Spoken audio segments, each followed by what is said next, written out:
Welcome everybody to our latest webinar. This is our 203rd webinar that we've done since we started doing these back in 2020. This is our sixth season of doing these, and we've had such a great time doing them. Learn a lot of stuff about AIM and the hardware and the data, but we also like to have guests come in and talk to us about a little bit about them and how they use technology and how they use AIM data. And today our guest is CJ Greaves, a legendary off-road racer, recently got his 200th win in off-road racing. Thanks for joining us, CJ. I appreciate you being here. Yeah, absolutely, Roger. I mean, we've gone way back, so it's happy to be able to finally link up on a little bit on the Ames data side. We've been chatting about doing this. I see you every year at the off-road tracks when I make it out to them, and also at PRI show, where I'm sure you're doing a lot of other business as well. And we always talk about it a little bit, and we finally found a place that a timeline that worked for both of us. So I appreciate you being here. CJ talks about we've known each other for quite some time. We'll go into a little bit of that when we in a few slides to show how we kind of got going together here. Let's talk a little bit about. We'll have some folks that are watching this, either watching this live or watching this in the future on YouTube. That we get a lot of sports car guys, certainly some motorcycles and other folks, but some folks maybe don't understand that much about off-road racing. So I got a couple of videos that we will play as we go through today, just to give everybody a little bit of an idea of what off-road's about. So this one's a real short one, just gives you a quick review of the Champ Off-Road series that is where CJ spends a lot of his time, and we'll take a look at it, see what you think.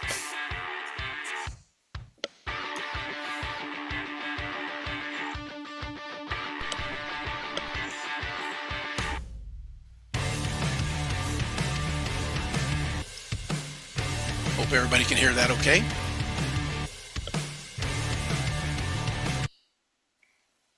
There, it's done already. Jeez, I wasn't paying attention there. The next one, I wanted to show a couple of pictures where how I got into off-road a little bit, and how we eventually I started to go into a lot of the off-road races in the Midwest. But these are a couple of pictures of me racing off-road. I raced off-road for about 20 years. So when I went to work for AIM and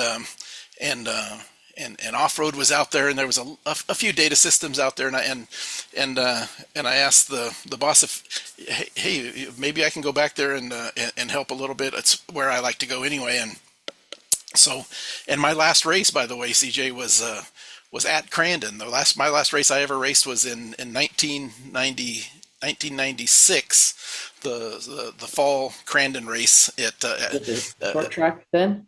no, it was the longer track, but it didn't, it was a little bit different, but it was certainly the long track. And I raced the yellow quick and bright car right there, and finished second on the podium in Pro Buggy that day, and had nothing for Might have been like a Probst back then, or Scotty Taylor.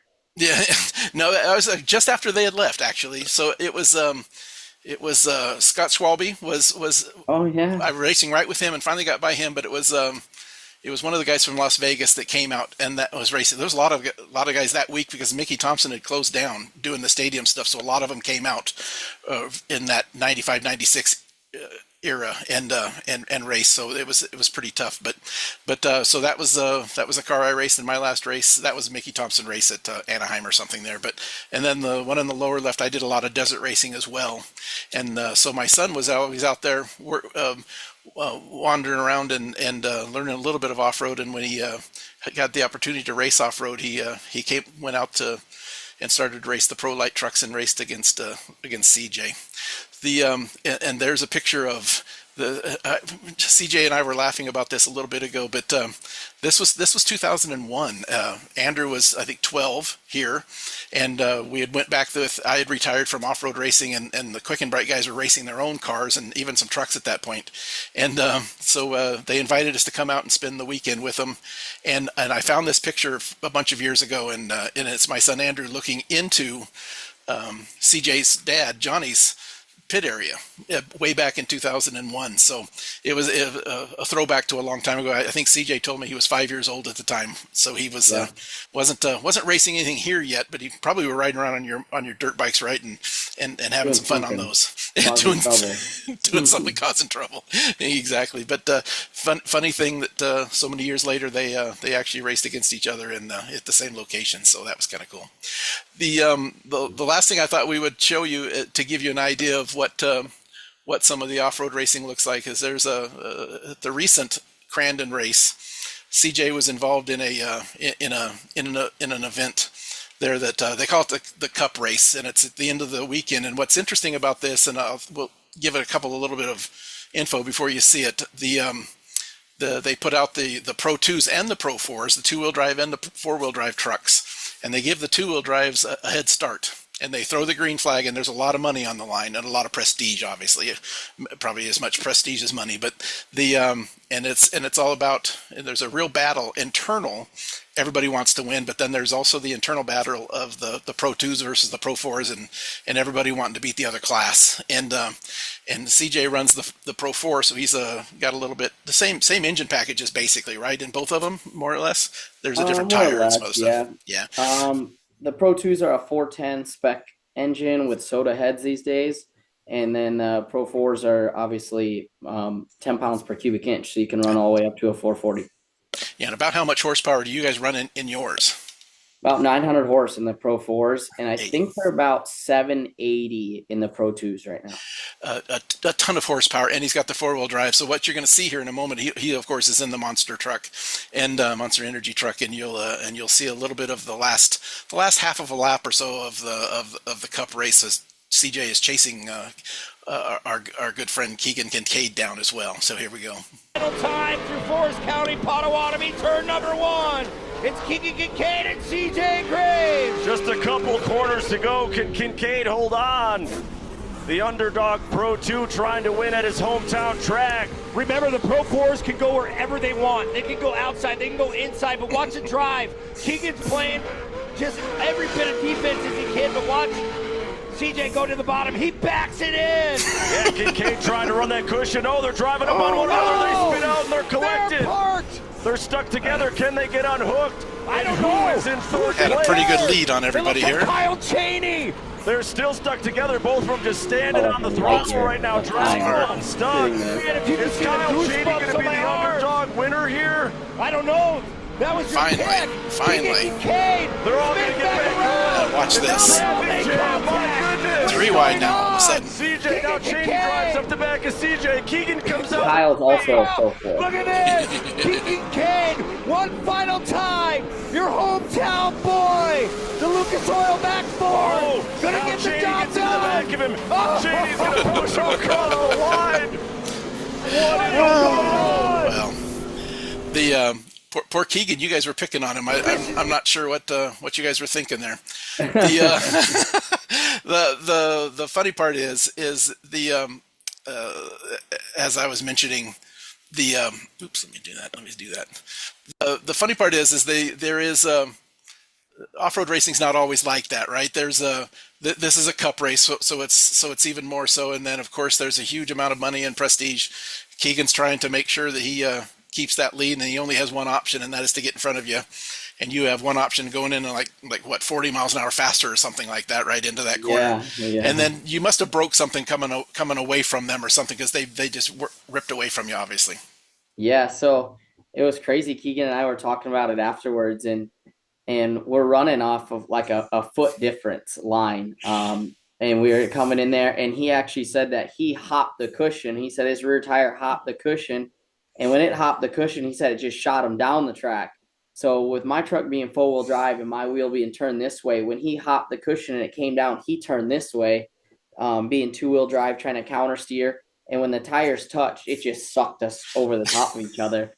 And we were sitting there stuck together. And the longer we were sitting there, we started doing like hand signals to each other to try to figure out which way the wheels had to go to get us apart. And ultimately, obviously, it was a race that broke the internet for a good bit of time. So we always say short course is like the greatest kept secret out there. And it definitely, the way it ended, I think opened a lot of eyes into the short course world. And then on top of it, Kyle Cheney coming in at the end and driving up the back of him. And we talked to Kyle afterwards. He's like, well, I didn't know where you were. And I know if I pushed Keegan, I would at least end up second. And he's like, and then it drove up on top of it. And It was crazy. So I ended It up was crazy. breaking reverse when we were trying to get apart. And when I broke reverse, the gear fell down in between first and second. So I couldn't get out of first gear. So I was able to take off and I was like, man, I think I still got it. And then I went to grab another gear and it wasn't there. But You were in a position that if you would have got second, third gear, I think you could have beat him to the line, obviously. I So think so as well. yeah, But yeah, at the end of the day, it ended, I think, just the way it needed to. I mean, I think if it yeah. ended any other way, it wouldn't have got the hype and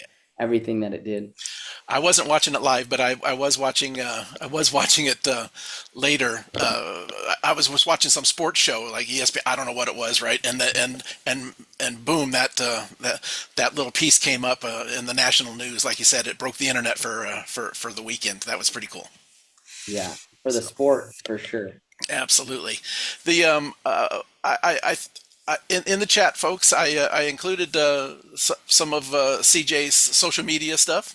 So visit there if you want to take a look. And if you guys have any questions for CJ as we go through talking about some technology and data and a little bit about CJ, make sure you throw them up into the question box. I will we'll fit those in here as well. And as we always say, the any of the links that we talk about here, or even some of the questions, for those of you that are watching this later on YouTube, we will post everything that we talk about down into the to the comments box down below. So we'll put all that information down there. So now that we've introduced off-road racing a little bit, CJ, let's let the folks know a little bit more about you. What's your background? How did you get involved in this crazy sport and end up doing so well? Yeah, so my dad obviously is Johnny Greaves, off-road Hall of Fame now, winningest driver in short course history at the moment still. And I started in motocross a lot like he did and was planning to go pro in motocross. I rode motocross from I was 2.5 till I was 14. My dad also was professional motocross rider for a little while there. And when I turned 14, my dad was already fully committed into off-road racing, and he didn't force it upon me by no means, but I got a super buggy and he said, I think you should just try it. There's a cage around you. You can do it for a really long time. The sport was thriving at that time. And I was like, all right, well, I'll give it a shot. And I jumped in a super buggy and I think I went out to, I think we were racing at Paris at that time. And it was part of the Traxa series and was able to go practice and race that weekend.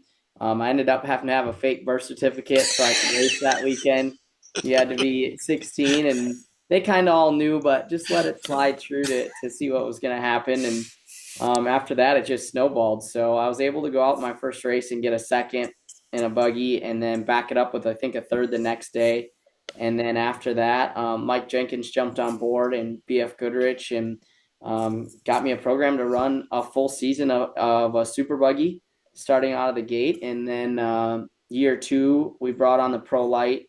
I think that's real close to when Andrew was also getting in the Pro Light. And we were both under the Traxxas umbrella. And from there, we just kind of went through the ranks. My dad was a big believer in you got to start with the open wheel cars. You got to learn how to battle clean. You got to learn how to race clean with the open wheel stuff. And as you go through the ranks and you learn how to work on it all, you can move up and successfully keep doing it. And as long as you put in the work and show the results, we'll keep moving you through the ranks. So eventually was able to get 2 super buggy championships, never ended up getting a Pro Light championship, was close a handful of times.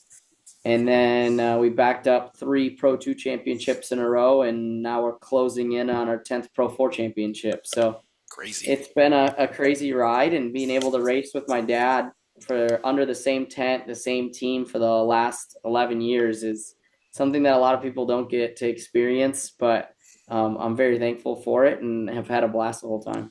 He's been around a long time and has been a leader in the not only winning races but developing trucks and relationships and understanding the sponsorship side. And as I was mentioning to you a couple days ago when we were chatting, it's one of the areas that I have had the most respect for you and your family, that you were able to build your dad certainly, and now you continuing on with it, you're able to build those relationships. You're able to keep them together. That's hard to do in this world, and it's business, right? And you got to provide value to these sponsors, and boy, have you guys done that. You've kept a lot of these sponsors for a long time. Monster Energy, as we can see on your hat and your shirt, and Toyota has been something you guys have been involved with forever, and it's really cool that you guys are out there doing that and continuing to do that and making a good business and for you and your family. Yeah, it's been an awesome relationship. I think Monster has been with me in Toyota since basically like my second year racing to some extent. So we're 15 years in now. My dad is officially the second longest sponsored driver in the Toyota world behind Ivan Stewart right now. He's still kicking around in the Toyota world, but um, it's been a heck of a ride, and just being able to have those guys committed to us the whole time has been something that you can't really replace. It's pretty impressive, and it's so valuable for you guys to have working with manufacturers like Toyota and Polaris and others that you have. How has some of that worked for you technology wise? They come in, they want to test some things that you need that leg up on everybody, obviously. How is working with the manufacturers like that? Is that there's obviously an added pressure and stress and workload, but there has to be large benefits too. Yeah, absolutely. I mean, it seems like the larger the company, the larger the database that goes along with it. Obviously, the Toyota side running the trucks, well, they send a guy out that his job is to look at data, look at telemetry, continue to make sure these trucks are going to run at 110% the whole time we need them to. And to a lot of us, it looks like a bunch of squiggly lines, but there's definitely a lot of growth there. And then on the UTV side, we work a lot with Polaris in the R&D department, and we're doing the same thing. We're overlaying data all the time, especially with them being able to test with similar systems that is available to the public. We're able to then work with engineers and be on the same database with them. We have issues, I can send them data. They can show me things to look for on data that is relatable to your average consumer. So it's definitely a very important part. I think it's made the longevity of the vehicles definitely easier to know when you have issues, and staying on top of the game for sure. Yeah, that especially in the UTV side, right? Those are not hand built vehicles. They are a production based vehicle that you guys are modifying. And while I can't share the details either, but 4 or 5 years ago, one of your sponsors got data from you and data from a couple of other people, and there was a problem, and they were looking at it, and they couldn't quite figure it out, and so boom, that I got a call, and they were emailing me data and working it, and we were able to solve not only your problems in the racing world, the very next weekend, but also this was a part that was on the production vehicles that they were able then to fix. So yeah, that whole thing is race on, win on Sunday, sell on Monday, kind of a thing, and enhancing the breed. It really does work in off-road racing with the companies that you're involved with. So that's pretty cool. You're not just a driver that's out there that is clearly highly skilled and going along. 200 wins this last weekend, right? 200 wins, went over 200 wins. Well on your way to following your dad's footsteps into that off-road Hall of Fame. And we've had a couple others that I've worked with Rob McCachran and some others that are just fantastic to work with. Such skilled people in this off-road world where there is obviously natural talent, but you have to work hard in this world because the track changing conditions and all the things that happen. It's pretty cool that you've done that, but you also help design the trucks and the changes to the UTVs. You're out there working on them, welding and building these things and prepping them and getting them ready to go to the track. Give us a little feedback give us a little information on your shop and the kind of the stuff that you guys do and how big your shop is and how many vehicles do you put out in a year? Yeah, so it's been now coming into the second year of kind of changing hands. My dad's 59 years old and getting ready to retire, and kind of moving the hands over to me. And I kind of took over the business side of it now. So it's been a really fun learning curve. Obviously, my dad still has a ton of input and a ton of um, information on what how we design it, the way it builds. But now with me coming in the mix of it, I always have my own picture and new ideas and different. And between the two of us, it really makes it fun to build something new, build something different. We don't have a huge shop. We have 2 full-time employees, my dad, myself. Between the 4 of us, we can all build a car basically start to finish. We can all TIG weld, we can all notch tubes, we can all bend everything. Up until last year, basically, we've hand bent, hand notched every tube on these race cars. They're all chromoly, they're all TIG welded. And now with me kind of taking over, technology obviously is getting better and better. I'm able to build the first car the way we kind of want to do it. And we work with a company out of south of here, a little ways, in Milwaukee, that comes in 3D scans our race trucks and or UTVs, and then is able to laser cut them, pre-bent, pre-notched, and throw them together. It's taken our lead time from maybe 4 weeks in a sense to 6 weeks to fully put together a Pro 4 chassis. That's no tabs, no mounting, but just the basically the outer frame of it, right? And a little bit of the interior, to now cutting it down to about 2 weeks time to get a full chassis tacked together. And then on the UTV side with Polaris and obviously CAD, we're able to take our scan, their CAD chassis, and implement them together and merge them together and actually build this car right off of the stock frame. And we've gotten those down to, we can strip one, cut it apart, and tack it together in about a day. And then it goes on to welding. So we've come a long ways in a short amount of time here recently to try to stay up with technology and produce more cars. We'll do anywhere from, last winter we did a Pro 4 and 7 UTVs.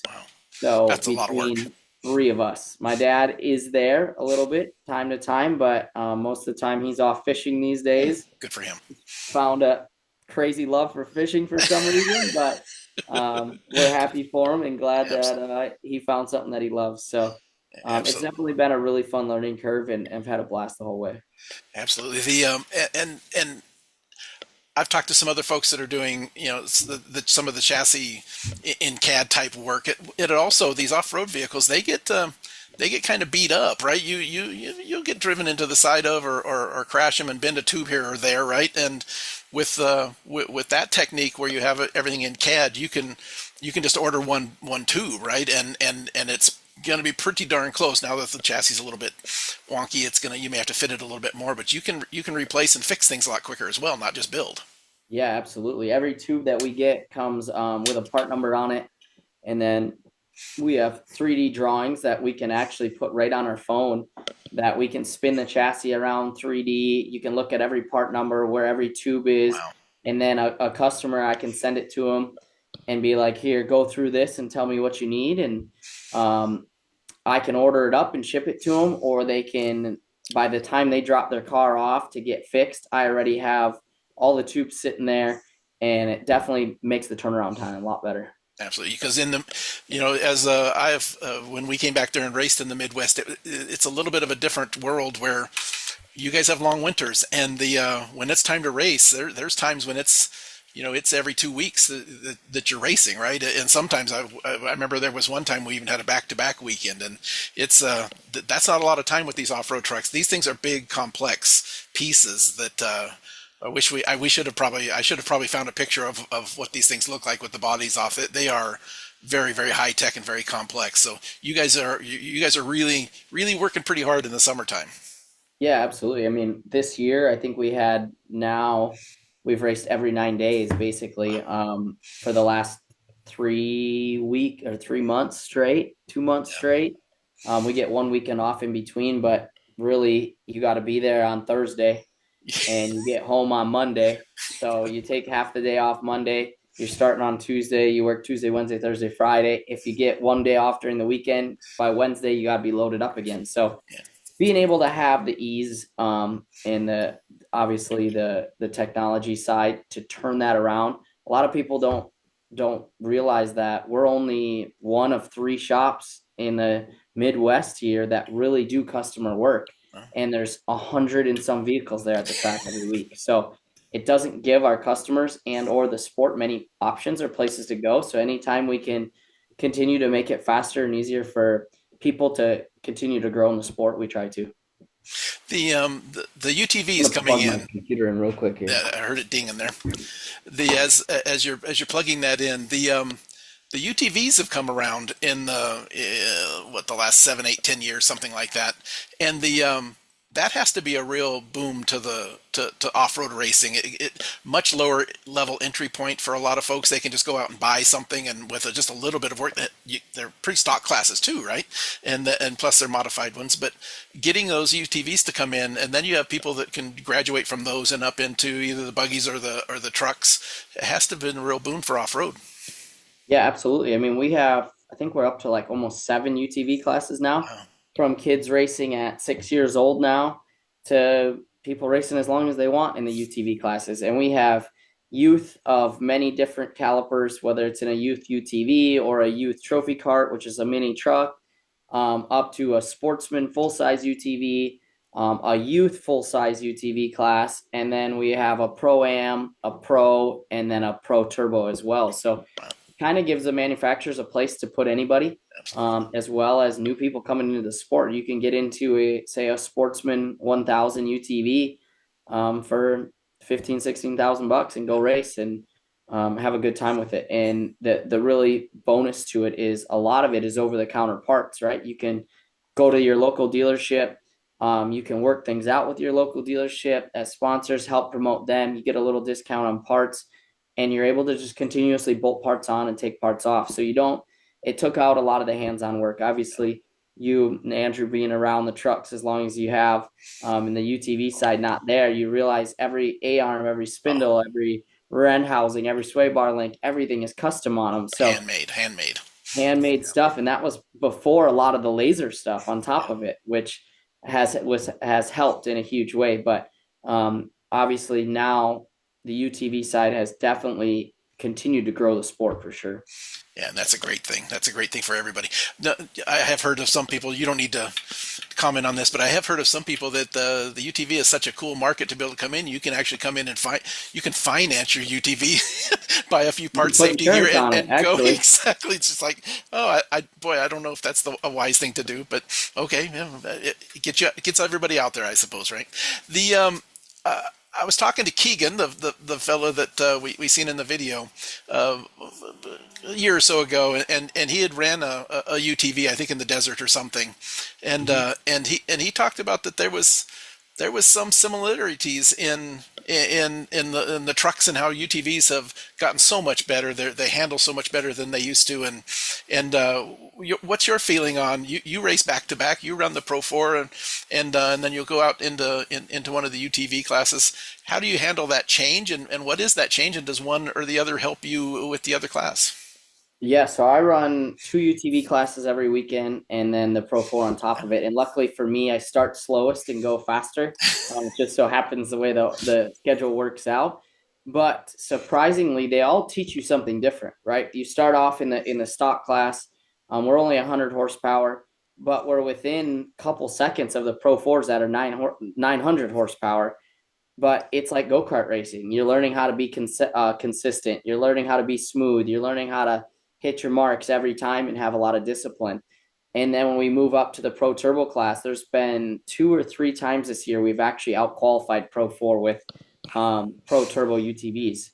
They're anywhere from 200 to 230 horse, 1,850 pounds, 80 inches wide, and they get down. I mean, they're as fast as and that's what Keegan ran. Keegan ran a Polaris Pro R with a couple different people out in the desert, but they're no joke anymore. I mean, the drivetrain in them, our front differentials are almost the exact same as what we ran in Pro 4s with the sprags and cages and all the development that's went into big trucks and Ultra 4 and all these different vehicles have now shrunk down and comes over the counter to your UTV consumer. So that the growth in UTVs alone has been incredible.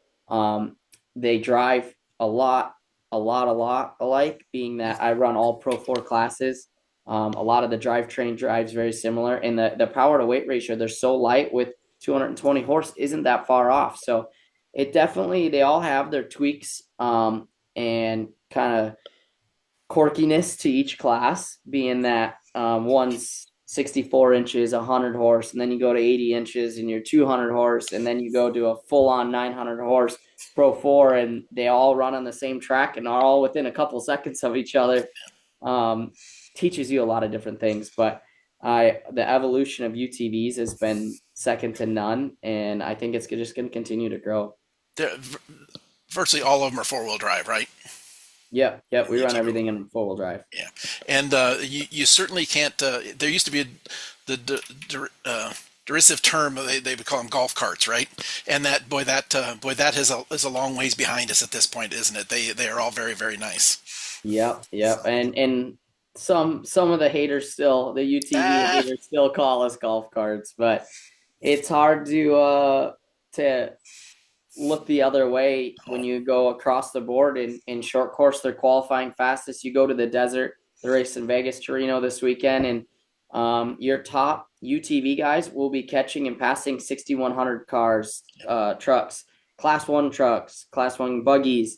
The trophy trucks and stuff are kind of still out on their own range, but these UTVs are doing 100 plus miles an hour, running 35-inch tires, and get through the bumps and are able to take a little bit different lines in the trucks where they can get through the bumps just as quick. And it's going to be amazing. We've had one, I think, last year come really close to overhauling the whole thing, over all the trophy trucks and everything. So they're definitely the next generation. Yeah, the tighter the track, the less benefit that that 1,000 horsepower trophy trucks have, right, on the high end speed stuff. Yeah, so, absolutely. I was watching just the other day, and I've seen the truck a number of times, but I think Robbie Gordon was driving it. It has 2 V8s in it, right?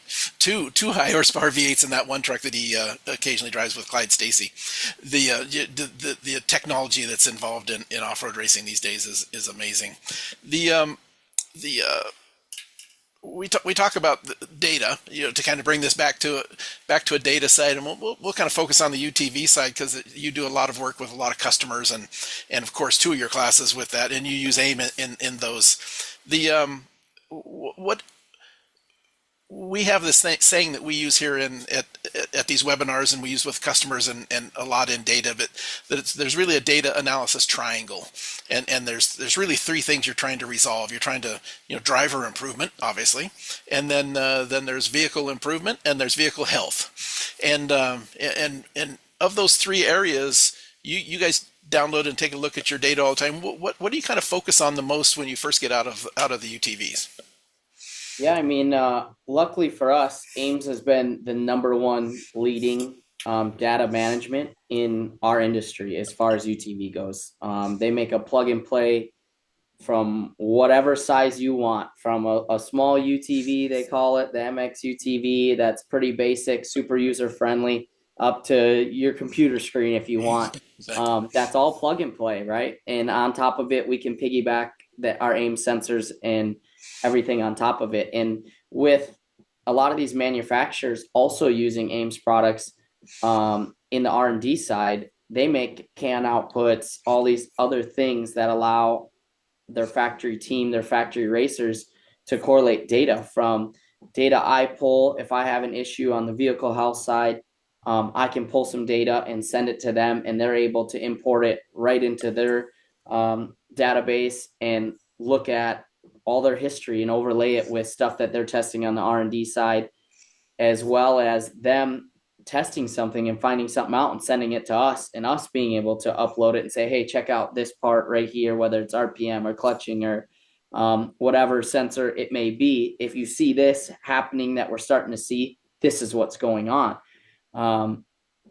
That's been the biggest thing for us, especially we don't have aftermarket ECUs, right? We're all running on a Bosch or some sort of standardized ECU that these OEMs are using, and what it comes from the factory compared to what we're trying to do with at the track is really, really hard, and they never want to mesh. So, and especially with just technology, fly by wire, all the steering angle sensors and inputs and output that these vehicles have to make them go around the track at 100% is crazy. You look at it time and time again, and it takes one sensor to go bad, and next thing you know, you're parked on the sideline. So when we get out of these things, we run MXP 1.3s in is our standard from Greaves Motorsports, and that's what we work with Polaris as well.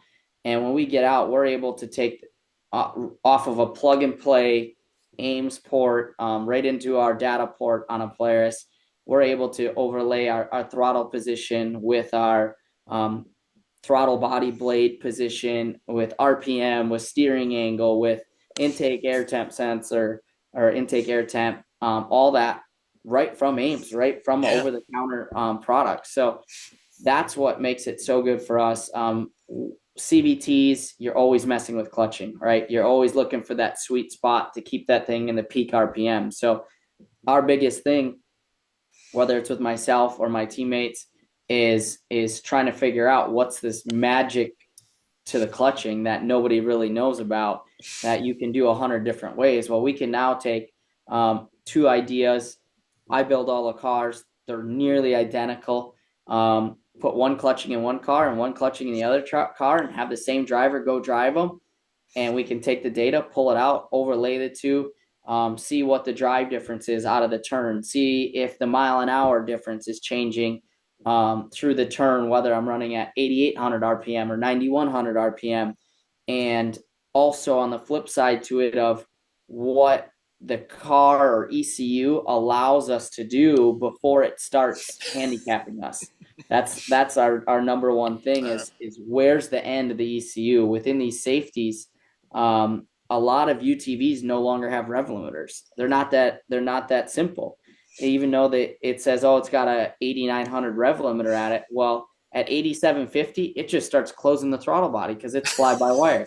If you didn't have data and have that information available, you would never know. You'd be waiting for this thing to hit the chip, and you just keep up in the RPM and the clutch setup, and it would never hit the chip, and you get slower and slower and slower down the straightaway. So it's been an absolute tool that's a must. It's actually required in Champ Off-Road is to have Ames data. Not only do us as racers depend on it, the tech and the officials also depend on it these days. Yeah, interesting. That's something that's flowing through a lot of different forms of motorsports, and I did not know about but it does make sense. You know, why would they build in all the additional pieces of a rev limiter, which is hard on the engine, but you start pulling timing or you're pulling fuel, that's harder on the engines when all they got to do is just start to close the throttle blade. That's interesting, and you as a driver will not feel that certainly not hear it, and you're going so fast at that spot that you're not really noticing it. So that's right. Interesting that they do it that way, and that makes data just 100% mandatory at that point. Right. It's like adaptive cruise these days, right? Yeah, you get in a vehicle that has adaptive cruise, and if you're not paying attention, you don't even feel it slow down. And next thing you know, you look down and you're like, man, I'm just creeping on the highway. No wonder I'm not catching them anymore. It's the same. It's the same thing. Technology has come far enough that they figure out a way to build safeties in and protect their unit as an OEM, as a brand. And we're trying to go above and beyond and go beyond the protection of it. But the only way to diagnose it is to have a company like Ames that can get in and support it and work with these OEMs and give us as consumers ways to look at it. Yeah, the vehicle performance is paramount for you. Obviously, you want vehicle health as well, but it's kind of your job on Fridays, Saturdays, and Sundays to help you and your teammates get the most out of them.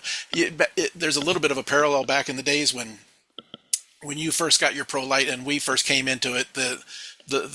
And they were V8s with automatics, and the torque converters were a mystery to a lot of folks at that point, right? And I remember that was a big thing that I was writing math channels for, and we were swapping out torque converters like crazy. And on certain tracks, it it makes a big difference. And what's makes it so hard about off-road, it's not like a sports car where it's black asphalt and the corner is defined and it's the same all weekend, and then that corner is very similar to one over there. Every time you go out onto an off-road track, the dirt is different. There's more moisture. There's less moisture. There's all of these things that which affects those clutches and those torque converters, and data was a real savior for us to be able to understand where those motors wanted to run and then put the torque converter in and to make them work that way. So I'm glad you guys are still working that extremely hard. And if you ever need any help or any questions with the software, obviously I'm always here to help help you do that. So you got to vehicle health and the vehicle performance piece. You got a lot of customers and a lot of teammates that will come over and ask you questions about things. What about the driver performance side? How much do you use data in the off-road world? Data has always been a little tough to understand or to work with in the off-road world because the driving line is so different. We looked at that corner where a little bit ago in the Pro 4 versus the Pro 2. And that corner might be 100 feet wide at that spot, that gravel turn corner at Crandon. And the fast line can be halfway up, it can be near the top, it can be at the bottom. And that makes analysis very, very difficult. Race Studio 3 has done some really, really innovative stuff, 100% pushed by me because of off-road racing, where we got the engineers to understand, the software engineers to align those two dots when you're looking at two different lines going through the corner, over unders. You've seen you doing that on many of those corners as well. And having that data always be aligned was something that was very difficult for data systems to do until GPS became integrated very deeply. And now, if you're using AIM Race Studio 3, those two dots are always aligned no matter how fast you're in the corner or how big of a difference in the radius that you're driving. And that has made off-road data analysis so much better for folks like you. How much do you use that for helping to train your customers and your teammates? Yeah, I mean, that's one thing that most people don't get to do is, obviously my dad and I race with each other in the same class, and we have nearly identical trucks. The powertrain's the same. We like a little bit both different setup, a little bit different driving style, but even for us, we can overlay who was fast in qualifying or better in qualifying and take our two best laps and overlay them and be able to go race the dots, right? And say, all right, well, here you were actually faster all the way up until you made a mistake here. And it's huge. And I think a lot of it comes a little bit further down the road once you get to the point where you're past learning how to just do consistent laps, right? Yeah, exactly. Now you're now we need to figure out how to find some speed. Where's that extra tenth here? Where am I losing a little time here? And on the UTV side, we have a lot of customers and a lot of younger people, young to me. I'm 30 and there's kids coming in that are 12. We're building race cars for 12-year-olds. So being able to have that and go throw down a lap and then take their lap on top of it and say, look, I may have opened up the entry here and you may not think and made it wider and you may think that doesn't look as good, but with data and GPS speed is huge. It can show us, all right, well, I carried 3 more mile an hour through here. That's why I got the run off the turn. So not only does it show you the line that's faster, it's a lot easier to understand why it's faster. It's not just, oh, he stayed tighter. Well, a lot of these cars that are 100 to 200 horsepower are momentum games, right? You do the turn well, by the time you get to the end of the straightaway, it's worth 5-6 truck lengths, and you don't realize it when you're leaving the initial turn. So we use it a ton with developing younger drivers, guys that have figured out, got their feet wet, they're racing weekly already, and now they're looking for that speed. It definitely is an awesome tool to have. And like you said, AIMS, it don't matter if you're using your own data or you're looking at a qualifying session or a race session, you can click on 2 laps and boom, they're right there over the top of each other, showing you exactly whether you want to look at throttle percentage or brake percentage or RPM or whatever. You can have the graph and the track right next to each other, racing them while seeing, okay, this lap I was 60% throttle initially coming out of the turn and rolled into it, where this one I stabbed it and went right up to wide open, and this is how they drove off the turn. I work with Jeb Boodle, a young kid that's really making his footprint in the UTV side, and they knew nothing about it. I took my data and his data and linked them up, two different sessions, and put them on top of each other. And him and his dad are looking at me like, "How'd Oh you do my that?" And God. I was like, "Look at this. You can just click these two buttons right here, and they're racing against each other." So it's come a long ways. Like you said, you've pushed it a ton, and in the beginning, it was difficult, but Yeah. now it's become an ease for the Yeah. user, and you got to use every tool that's available.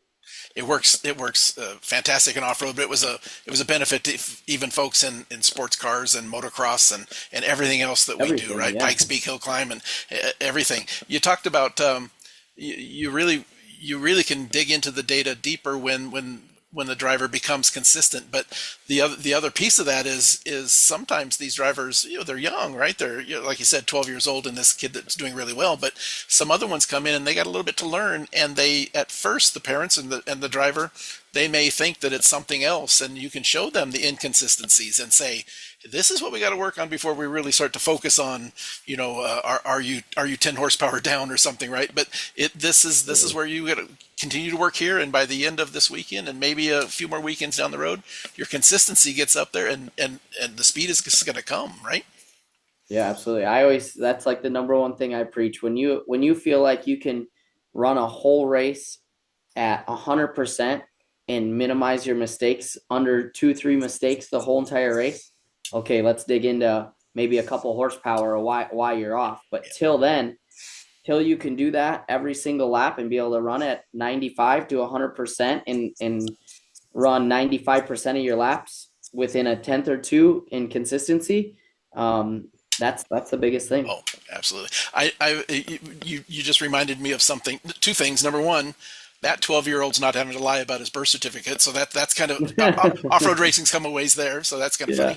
funny. And the second one is, I remember there was a race. It was at Crandon, and you and Andrew were running 1 and 2, and you guys ran the entire second off-road races. For those who don't watch it, there's a yellow flag in the middle, and they slow everybody down, pack everybody back up, and then it's on for the last 5 or 6 laps of the second half of the race. And I remember I was looking at lap times and I was watching you, and I think I was spotting for Keegan at the time, and I'd glance up and watch, and you and Andrew were sitting there together, and I remember the lap times were whatever, right? They were down a little slow, and then when that yellow flag came out, and the two of you guys went at it for 5 or 6 laps, and you were never more than a truck length off for the entire second half of that race. And it was, both of you were, every lap was within like 3 or 4 tenths of the last. And it was like, oh, there was, you didn't, no bumping, no hitting, no, it was nice and clean and everything. And the race finished, but it was a joy to watch, because both of you were just like on your game, and the two of you just left everybody else. It was you're getting everything out of it when you can just maximize it and get, just knocking out the lap times like that at full max, which is hard to do in an off-road car. There's a whole lot going on. There's big holes and jumps and everything else that's going on for it. So it's kind of fun. So I'm glad you're using it to teach some of the youngsters and some of those other things. You do a lot of coaching. That's kind of interesting. The a couple things as we kind of close things up. You talked about some of your what you used to do. You used to ride bikes and some RC car stuff. What are you still doing any of those things? Not so much motocross anymore. It's the off-road is, I grew up and it's a business now, and You're too important to have a broken leg sitting on the side, yeah, right? exactly. I've taken the high road Good for you. you got to be smart sometimes. So Yeah. unfortunately, I had to kind of back away from that side, but I still really enjoy the RC world. A lot more on the dirt oval side. Ah, For the most part, we run sprint cars and late models, and what we consider Midwest modifieds or dirt modifieds, and full on carbon fiber cars that have rear steer, and are the technology in them is like this. It's growing weekly, and anytime you can think of anything, it's being made or cut or changed or developed. So what's crazy about it, and you and I were talking beforehand, the relativeness from RC cars to real racing. At the end of the day, you still have power, grip, roll center, and setup that ultimately makes a big change. And a lot of the things that most people don't understand is we went through a year of working on RC cars, and my dad basically saying, go do it, do what you got to do to learn roll centers. You can change upper A-arm length, lower A-arm length, inner pivot width, and you can do all that in a matter of an hour. If you have an idea, okay, let's go draw it. We'll cut it, whether it's out of carbon fiber or fiberglass or G10, and go try it and see what it does. Yeah, you're not strapped in, but you have data, you have lap times, you have everything showing you if it was faster, slower. You can kind of control the surface a little bit. And we took a lot of that information and rolled it into when we designed our Pro Force that we run now. So yeah, absolutely, you're learning a valuable engineering skill, right? That you're moving up into the stuff that pays the bills too. Yeah, absolutely. And roll centers to me are like a black hole, right? There's not a lot of information out there on them, and the minute you think you got them sorted out and you know exactly what does what, you go to a different track and you throw something random at it and it works better, and it just starts all over. So there's always learning in many different disciplines, and I enjoy it through and through. Yeah, in all different disciplines, and data. One of the things I share with a lot of people, and it's data, whether it's electronic data like we do, or information that you're gathering. The more you know you don't know, right? And the more the horizon keeps opening up, and it's like, I thought I was past that, and it's there's more I don't know than I ever thought, right? So it's very interesting that way. We talked a little bit about earlier, and to close this down before we jump out,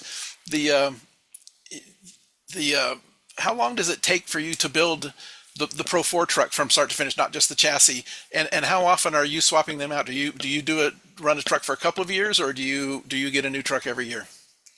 So a lot of it is customer based, right? As we've developed these trucks and have come a long ways, people have wanted to buy them. We've built a new one the last 3 years in a row. Toyota now owns their own Pro 4 as of this year. They plan to put Jimmy Johnson in it at some point. They have a couple other athletes that they want to put in it. So it takes us we've got it down to about 4 months to start to finish turnkey, being that parts are available, right? That's the biggest thing we run into in our industry now is staying ahead of the game on what's available, what's ready to go over the counter, and being able to continue building these things. And we've ran as far as 7 or 8 years on the same chassis. That's one thing that chromoly offers that a lot of sports don't do. A lot of people use DOM or some sort of material that flexes a lot. That's just what their industry is into.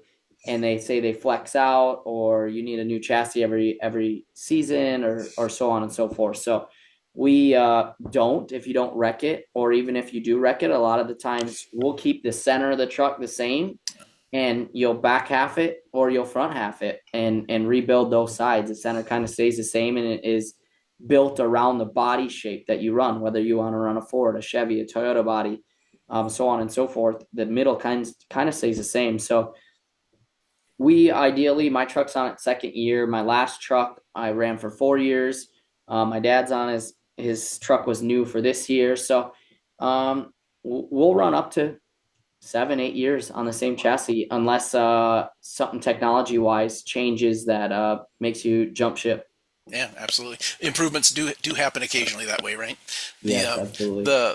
We did have one question up in the thing. I'll answer it. You don't need to, but do the trucks run smarty cams in them, and do you use the video in your analysis? Certainly, smarty cams are run out there. There is a bit of a struggle with off-road racing. There's a lot of dirt and a lot of mud coming at it. The drivers have tear-offs on their visors, and there are some devices that can be pushed in front of cameras to do that. But yeah, so smarty cams are run out there. When we ran smarty cams the entire time, and every once in a while you would get lucky and not get the mud on the front of it, and other times it would, on the warm up. We had one time, and went out there for the warm up lap, and somebody, might have been you, no, yeah, somebody spun the tires in front of us, and before they even got the green flag, there was a blob of mud, and it was just a black screen for the entire time. The Smarty Cam, all the graphs still worked, but the rest of it didn't. But it's so interesting. The Smarty Cams in off road racing are probably more valuable if you can get it set up so it can see, because the way you drive off-road race vehicles, like we showed with CJ backing it into the gravel pit corner on that cup race, the more you rotate, you need to rotate the trucks early in order to be straight when you come off the corner, and that's hard to teach somebody coming from road racing like my son did, or somebody that's coming from go-karts or something that isn't off-road. They want to be halfway through the corner, half of the rotation done at the middle of the corner, and you just can't do that in off-road and be fast, because you're always going to be loose coming off, exiting the corner. And boy, being able them to see that, and being able to have the data there in the video, and have them be able to see how much a driver like you is rotating in the corner, and having that UTV or that Pro 4 ready to accelerate when the time is right is very important. So yes, a lot of video is out there, and quite a few of the folks are running Smarty Cams as well. So yeah, and a lot of people use them for kids, because they'll point them somewhere right behind their head is where I see them the most. That's showing the dash and their hand wheel input. And they use them to explain to kids that's a little bit harder to show them a graph or a piece of data where they can watch a video, and kind of overlay the two together. I think someone asked, it's a Mud Muncher, I think is the company that makes the electric it's like a little roll-off, like motocross roll-offs that goes in front of the camera. And it has an electric timer. You can set it on 10 seconds or 20 seconds or whatever, and it'll just continue clearing it the whole race, or you can put it on a button. Yeah, and I've seen some of those. And a long time ago, you ran a 360-degree camera. I don't know if you still run them or not, but I remember you placed that up on YouTube at some point, and that was a lap at Crandon when we could sweep ourselves around watching that video. That was very, very cool technology. Absolutely. So very cool. We could go on for hours. I know it would be much more fun for you and I to keep on chatting, but we must end at this point. I appreciate you coming and joining us. I'm going to share my screen again so we can see where we're heading. We're going to release this video. We're going to get done, and we're going to later this evening. I'll have it up on YouTube, and I'll share the link with you, CJ, so you can throw it out to your social media folks, and if you want to share that out with some folks to see that. The CJ's available. We'll talk about his social media stuff in a moment. We put this out on there. All of our webinars are out there. Lots of other videos as well, so that'll be out there soon. As you noticed in off-road racing, when we first got into there, we would have we still have one or two techs come to a lot of the big races, but boy, at first I was at virtually all of the races for a long time, and then we've had two or three folks that were at the races when we first started really getting involved. So our customer support is something that we're extremely proud of, and always are available. If we're not at the track with you, we have an 800 number that folks can call, of course, email and everything else to get the support that folks need. So we're out there at all sorts of different tracks. A lot of people that race sports cars or karts or motorcycles may not know that we're out at almost every off-road event as well. So it's pretty cool. Our next AIM webinar, we're going to talk about can AI help with data analysis? On August 26th, our good friend James Colburn from the UK is going to come join us and talk about some things he's been playing with. He's a high tech guy, and he's been playing a little bit with AI. And he contacted me and said, Roger, I've been wanting to do another webinar for a while, and I've got a topic I'd like to show some of the stuff I've been learning. So we're going to have James joining us here in 2 weeks, and looking forward to that one and seeing what James has been working with. I've been playing quite a bit with AI as well. I'm not very good with it yet, but I've been studying what some of the different data folks are doing with it, and then it's a technology that obviously we're going to be able to use quite a bit here shortly. So it'll be interesting to see. a little bit of contact information for CJ. CJ, I've left these his social media handles there at the bottom. This presentation will be I'll create this into a PDF, and we'll make that available on a link of it on the website as well. Just some pictures and some of the video stuff that you might want to see, and of course CJ's links here. We'll put those as links into the description box, so everybody can take a look at that and see what's going on. But CJ, it has been great catching up and seeing you again and spending a little bit of time chatting about this, and it is so cool that you're using the technology and working extremely hard as you always have to use that technology to get better amongst all of these hard racers that you're in the middle of this and still doing well, winning. Your dad Hall of Fame now, and you at 200 wins and not too far behind him, I'm sure, at that prestigious event of being in there when you get maybe when you get 40, right? Maybe we'll have to be a little bit older, right? No, we'll have to see. But thanks for coming. Is there anything else you'd like to add on as we kind of close this one out? Yeah, just thanks for having me. I'm proud to be part of the Ames family. I think it's been 5-6 years now going, maybe even longer, because we've been since the YXZ days of 2016, 2017. We've been using the Ames products on the UTV side, and just glad to be part of the family. Anytime I've ever had a problem or at the track and needed to get a hold of someone, there was always somebody there. And it goes as far as now all my customers' cars coming with it. So thank you guys. I was happy to be able to catch up. It's been a long time, and be able to share a story. Hopefully I'll make it out to one of the events here soon as well, and we can take a look at some of your data as well. So thanks again for coming. I hope everybody enjoyed that and seeing a new way that folks are a different way that folks are using the AIM Sports data, and it's pretty interesting and what they do. So I appreciate all of you being here. Thanks again, CJ, for coming, and we'll look forward to seeing everybody next time when we talk a little bit about AI and data analysis. Thanks, guys. Talk to you soon. See you later, CJ. Bye-bye.